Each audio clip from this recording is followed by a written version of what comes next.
Hallo liebe Modelllautofreunde, willkommen zurück zu einem neuen Video von mir. Heute geht es wieder um ein ganz spezielles Fahrzeug.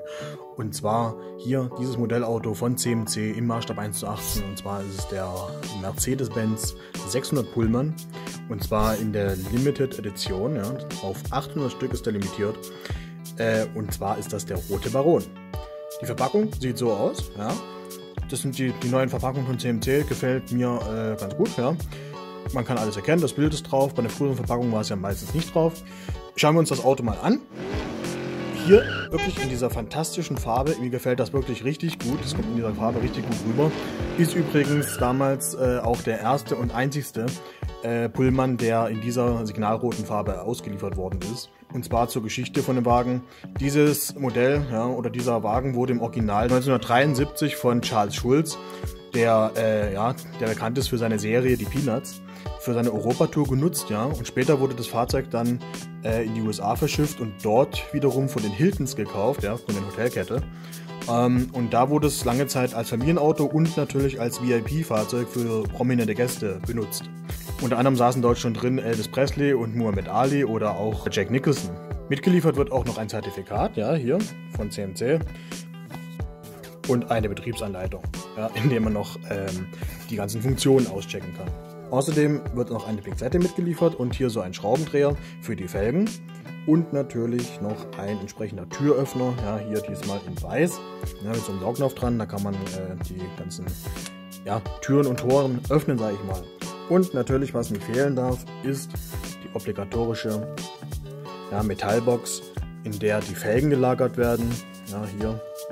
Und natürlich entsprechend hier auch der Schraubendreher, beziehungsweise das andere war, das habe ich falsch gesagt, das andere ist eher so ein Opening-Tool und hier ist halt noch der Schraubendreher mit drin und die Standartenhalter und 2 Ersatzschrauben und hier wie gesagt die Aussparung für die Felgen oder Radkappen. Die Standarten habe ich jetzt nicht dran geschraubt, ich finde es ohne irgendwie besser. Schauen wir uns doch am besten mal die Front an. Sehr detailliert, wie man es von CMC nun mal kennt, ja. Der Kühlergrill durchstochen, ja, so wie es sein soll. Verchromte Stoßstange, ja. Der Mercedes-Stern, ja, recht massiv. Ist auch natürlich on top und wir schauen uns natürlich direkt gleich den Motor an. Auch ein sehr großes Highlight von CMC. Ich hoffe, ihr könnt was erkennen. Sehr detailliert, ja. Also genau so stellt man sich vor, wie es bei einem Modellauto sein soll. Ich habe schon mehrere CMCs vorgestellt, ja. Link dazu natürlich in der Beschreibung oder im i auf meine Playlist. Die Autos begeistern immer wieder aufs Neue. Und ja, ich habe auch den schwarzen Pullman schon vorgestellt letztes Jahr. Schaut euch den natürlich auch noch an. Und ich denke, eventuell wird noch einer folgen. So ganz weiß man es noch nicht. Bleibt auf jeden Fall dran, abonniert dafür meinen Kanal und drückt natürlich die Glocke. Schauen wir uns die Seite von diesem tollen Wagen an. Ja, ellenlang. Pullman halt. Was ich hier besonders gut finde, ist, CMC hat ja bei den anderen Versionen 3 Türen gemacht. Hier ist 2 Türen, oder sind 2 Türen vorhanden. In der Mitte, die geht nicht auf. Finde ich am besten, weil auch die Sitze innen drin fahrerverkehrt angeordnet sind. So stelle ich mir eigentlich eine Stretch-Limo vor. Ja, wir können noch sehen, diese schönen Felgen, ja. Und die Radkappen, die drauf sind, die sind auch aus Metall übrigens. Und ich hoffe, ich kann das mal abmachen hier. Ist magnetisch, ja. So sieht das Ganze aus. Sehr schick, meiner Meinung nach. Ja, könnt ihr sehen. Hier sind so die kleinen Schrauben vorhanden, die man auch abmachen kann. Also man kann diesen Reifen auch wechseln. Das habe ich jetzt nicht gemacht. Wie gesagt, ich habe Angst, dass die Schrauben verloren gehen. Und ich meine, das ist sehr detailliert. Also wer Bock darauf hat, kann das natürlich machen. Ich mache jetzt mal wieder eine ganze Sache dran. Und wie gesagt, wir schauen uns die Seite an. Ja, Signalrot in dieser Kombination einfach totschick. Hier können wir uns sehen, im Vorbereich ist die Scheibe getönt. Sehr viel Chrom vorhanden. Das Gesamtbild stimmt einfach. Das Heck des 600ers ist auch sehr edel. Ja. Hier alles mit Chrom, die 2 Auspuffrohre, das 600er Logo bzw. Badge, dann der Mercedes-Stern. Kann man nicht sagen. Und wir schauen mal in das Heck hinein. Ich muss so kurz pausieren, weil ich mit den Handschuhen nicht reinkomme. Und hier, ja, das ist das Heck, beziehungsweise der Kofferraum, ausgekleidet mit Teppichimitat, so wie es sein soll. Ja, sehr detailliert. Und hier können wir übrigens noch sehen, der Ersatzreifen ist hier drunter versteckt. Ich krieg's jetzt gerade nicht ab mit den Handschuhen. Auf jeden Fall, ich zeige euch ein Foto vom schwarzen Da habe ich es auf jeden Fall aufgemacht. Und ja, sehr detailliert, ja.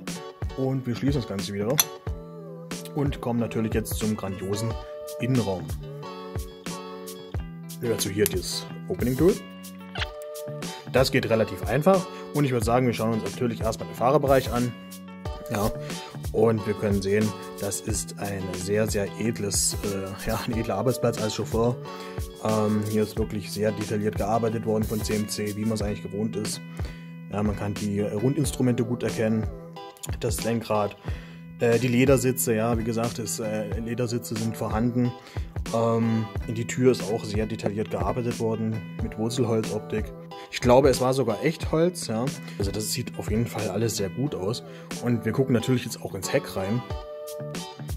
Und wir können sehen, das ist natürlich sehr gemütlich und entsprechend für die Haute Cuisine natürlich, ja, ich sag mal, das Beste vom Besten, damals zumindest gewesen.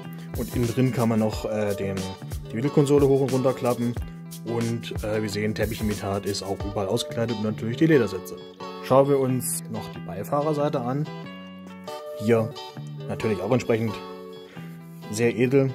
In der Mittelkonsole können wir noch erkennen, da ist das Radio und alles untergebracht. Und ja, hier im Frontbereich, wie gesagt, ist alles sehr, sehr edel. Hier in der Mittelkonsole ist noch ja, eine Art Ablage. Ja, ich glaube, da sind auch so Getränke gelagert gewesen und natürlich entsprechendes Belüftungssystem und Radio. Ja, sieht auf jeden Fall sehr, sehr gut aus. Also was ist nun mein Fazit zu diesem Modellauto? Es ist ein sehr schönes Modell, keine Frage. Die Farbe ist sehr schön. Die Details sind ja einmalig, beziehungsweise halt CMC-typisch. Also da kann man alles, ja, nichts dagegen sagen. Nur es gibt einen großen Kritikpunkt, den werde ich halt immer wieder anbringen, und das ist eben der Preis, ja. Also es ist schon nicht wenig. Versteht mich jetzt bitte nicht falsch, also ich bin durchaus bereit, viel Geld zu bezahlen für gute Qualität. Ja, gute Qualität muss halt auch belohnt werden, das ist keine Frage. Aber ich denke, der Preis könnte etwas weniger sein. Ja. Da würde man zumindest dem Modellautosammler einen großen Gefallen tun. Ja. Und die Geldbörse würde sich natürlich freuen. Nichtsdestotrotz ist es ein tolles Modell und ich denke, langfristig gesehen wird er auf jeden Fall seinen Wert behalten. Ja. Also das denke ich auf jeden Fall. Mit dem kann man eigentlich nichts falsch machen. Ja. Wie seht ihr das Ganze? Schreibt eure Meinung mir gerne in die Kommentare. Wir sehen uns das nächste Mal wieder. Bewertet das Video mit einem Daumen nach oben natürlich und abonniert meinen Kanal. Drückt die Glocke und wir sehen uns das nächste Mal wieder. Macht's gut. Ciao.